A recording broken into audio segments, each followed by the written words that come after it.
For many, New Year's feels like the closing of one life chapter as the next one begins, and what better way to celebrate new beginnings than a late night surrounded by friends, drink, and laughter.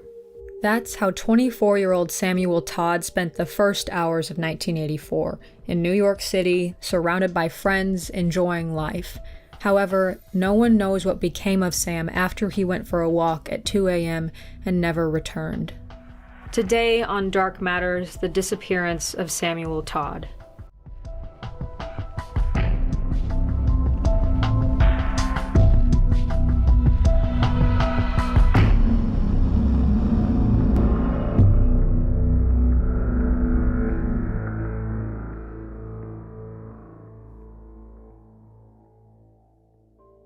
It seems Samuel Arthur Todd was born with humanitarianism in his DNA, following in the footsteps of generations of his family before him. He was the namesake of his grandfather, Samuel Franklin, who established an interracial cooperative farm in the South in the 1930s. The patriarch of the family, George Todd, a Presbyterian minister, and the former head of urban mission at the World Council of Churches, instilled the importance of charity work in his children. George, along with Sam, his 3 brothers, and their mother, traveled all over the world helping others, even living in Switzerland for several years. As Samuel entered adulthood, he carried on his work, teaching history to 26 ex-revolutionaries in Zimbabwe and working at a community soup kitchen in Connecticut in the summer.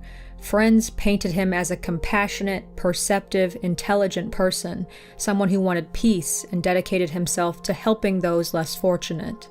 Though he was soft-spoken, verging on shy or awkward at times, it never interfered with his desire to help others. Therefore, his chosen career path was no surprise to anyone who knew him. After graduating in 1981 from Vassar College, he pursued ordination at Yale Divinity School and passed the first cycle of examinations in fall of 1983 with intent to graduate in spring. But Samuel's entire identity wasn't solely based in his religious and philanthropic beliefs. He was also a talented jazz drummer and an athlete, running in cross-country varsity during his undergraduate days. Though Sam had an idealistic outlook on life, he was streetwise enough to be cautious of those with ill intent, as he'd been mugged before and had lived in East Harlem for a time. Overall, Sam seemed to have a solid path in life, one in which he was following his passions and was on the track to succeed. But as we all know, things aren't always as they seem. After a family reunion in Hoboken, New Jersey during Christmas week, Samuel decided to meet up with his brother, Adam, in New York City for New Year's celebrations. Sam was due to leave with his parents for a 3-day religious conference in Chicago the next day, so he made plans to return to them in the morning and went out to enjoy the night. Sam and Adam Todd, along with several friends from Sam's days at Vassar College, party-hopped through the late evening hours. The vodka and beer made Samuel elated. He was spinning through the streets, laughing and leapfrogging over parking meters. Midnight was spent at the third and final party of the night, at a loft on Mulberry Street in Manhattan. Around 2 a.m., the alcohol caught up with Sam, and he stepped outside into the cold night with his brother for a breath of fresh air. Adam was ready to return to the party, but Sam told his brother he was going to jog around the block once to try and shake off the drunkenness before going back in. Sam took off towards Houston Street, and that was the last Adam Todd or anyone ever saw of Samuel. He became New York's first missing persons case of 1984. Just hours into 1984, Adam and several of the other partygoers walked the streets of New York, shouting for Sam, but hours passed without a trace of him. Sam was somewhere out there in freezing temperatures without a coat, wallet, cash, or identification. Adam called his older brother John, and they turned in a missing persons report by the end of the day. Mainly due to a large gathering of dedicated family and friends, the search for a missing Yale student in New York caught the media's attention, and newspaper articles and television reports spread nationwide. A search party headquarters was set up in Manhattan's First Presbyterian Church, where volunteers received their daily assignments. In total, nearly 200 students aided in the search, some former classmates who had traveled from as far as Florida. John and Adam, along with their parents, spent nearly every waking moment scouring the city, leaving no stone unturned. Volunteers and authorities combed through soup kitchens, subway stations, homeless shelters, trains, buses, and riverbanks, all while putting up approximately 20,000 missing posters giving Sam's last known whereabouts. A tip hotline was set up. Detectives interviewed neighbors door to door, used bloodhounds to try and trace Sam, and took to the skies in search helicopters. Morgues and hospitals were searched daily to see if any John Does matching Sam's description had turned up. It seems nearly every effort was enacted to find the missing student, and there were several supposed sightings. An employee at a men's shelter claimed they'd seen Sam eating a bowl of soup, looking frail and hungry. Then there were sightings in the Bowery neighborhood in Manhattan and Greenwich Village, where a witness saw a thin man resembling Sam washing car windows. Even people as far away as San Francisco were saying they'd seen Samuel Todd.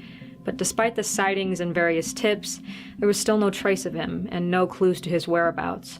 Authorities remained optimistic, however, claiming that because there was no body found yet, there was a good likelihood he was still alive. With a lack of new leads to follow, however, authorities thought perhaps the months leading up to the disappearance could offer some insight into what might have happened to Sam Todd.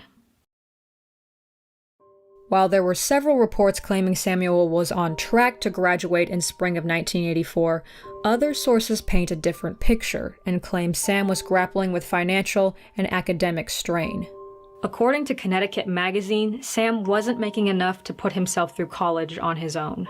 His Aunt Doris sent him $2,000 in the summer of 1983 for a Hebrew course, and by October 1983, Sam still owed $750 for tuition. Sam's landlord and classmate, Bo Weston, also noted that Sam was late on several rent payments leading up to December 1983. He was likely earning just enough from various jobs to feed, clothe, and shelter himself. It is possible Sam's grades were suffering as well. The grading system at Yale's Divinity School awarded students with grades of either honors, high pass, pass, or incomplete, which automatically becomes a failure if coursework was still incomplete by the end of semester. 3 of the classes Sam took in the fall of 1983 landed him with 2 incompletes and a pass. Failing meant he would have to repeat the courses, and he was already 6 credits short of graduating in May. If Sam left for winter break knowing he had failed classes, it might have put him under severe stress or guilt with the weight of academic probation or a delayed graduation hanging over his head. Then again, it's entirely possible Sam was completely unaware of his academic status over the holiday break, as final grades weren't due until the next February. There were also indications Sam may have been in the midst of a spiritual struggle. A concerned friend told one of his professors that Sam was troubled and recommended that the two speak to one another. From the talk Sam had with the professor, it was clear he was possibly having difficulty reconciling his feelings towards his father's church and his own religious beliefs. In addition, there may have been some social awkwardness at the party the night Sam disappeared. Sam had ended things with his on-and-off girlfriend Jill Tonelli in early 1983 because she hadn't wanted to be a minister's wife, and allegedly had trouble shaking off her advances following the breakup. Allegedly, when Sam arrived at the party, Jill was also in attendance, and according to friends, he attempted to avoid his ex that night. But even if Sam were ducking his ex-girlfriend and wanted to disappear for the evening, there was no reason to continue the charade past dawn, and there was no doubt that no matter what happened, Sam was gone. The different speculations concerning Sam's disappearance fall into 3 main categories: that Sam was involved in some sort of tragic accident, that he was met with foul play, or that he disappeared of his own free will. So, theory number 1. Sam was in some sort of accident. It is possible that, in his drunken disorientation, he may have sought a warm place away from the party and accidentally injured himself in an abandoned building, maybe even falling down an elevator shaft. Others think he may have fallen into the East or Hudson rivers. However, the NYPD knows to search the waterways for bodies, and no body has ever turned up, not to mention either river is at least a mile from where he disappeared. Theory number 2. Foul play. Because there was no sign of a body, authorities suggested Sam was possibly assaulted and developed amnesia from a head injury, forgetting who and where he was. Adam Todd also believes this is what happened to his brother. However, if Sam did come down with some sort of amnesia or confusion, wouldn't someone within the city, whether it be police, a volunteer searcher, a family member or friend, or perhaps even a stranger who'd seen the case on the news, have recognized him walking along disoriented? Might he have seen himself on the 20,000 missing posters plastering the streets and gone to the police? It's possible, though, that Sam wasn't only assaulted, but murdered as well. We already know he had a propensity for helping those in need. It's possible he attempted to aid someone in distress and was met with violence. Or he could have been the victim of a hit and run. It was New Year's Eve, and plenty of other New Yorkers had been drinking that night. But we have to keep this in mind. It's New York, the city that never sleeps under normal conditions, but especially on New Year's Eve. If Sam met any sort of violent fate in public or within earshot, there likely would have been witnesses, and no one came forward offering such information. That doesn't mean it didn't happen or that there weren't witnesses, but as of now, there's no evidence to suggest foul play other than the fact that he's still missing. Then we have our final theory, that Sam willingly disappeared. His family heavily denies this possibility, citing Sam's future plans, saying he was happy and had a good year in school, though we learned earlier that may not have necessarily been the case. It's possible Sam hid his struggles from his family so as to not burden them. Some classmates believed that Sam's failing academic career may have motivated him to run away. Others say he could have been driven by a desire to experience how the other half lived, referring to the less fortunate Sam dedicated his life to helping. It's possible he wanted to fully immerse himself in a different culture, even temporarily, but for what purpose, we may never know. Some suggest that Sam was gay and struggling to come to terms with his sexuality, though friends and family deny this. Sam never avoided the topic of sexuality and had many openly homosexual friends at Yale Divinity School. And on the same thought, maybe Sam somehow had the means to travel back to one of the many places he'd lived over the years, such as Sweden, Zimbabwe, but again, why leave? And it's possible that a combination of these theories are correct. Maybe Sam decided to vanish, but was killed or injured in an accident or in foul play. None of the sightings were 100% confirmed to be him, so the last time anyone conclusively saw Sam was the night of the party. Personally, I find it a stretch that Sam disappeared willingly and is out there completely aware of his identity. It seemed like he was very close with his family, and to disappear on them without any word seems cruel. But again, I don't know Sam, I don't know what he was going through, that's just my opinion. But regardless of what happened to Sam, or my opinion, he left behind family, friends, and a bright future. It's been over 30 years since the disappearance of Sam Todd, and his whereabouts are still unknown, despite every effort of family, friends, and the New York Police Department. Lieutenant Brian Burke of the NYPD's Missing Persons Unit says that cases like this aren't easy, as closure is rare.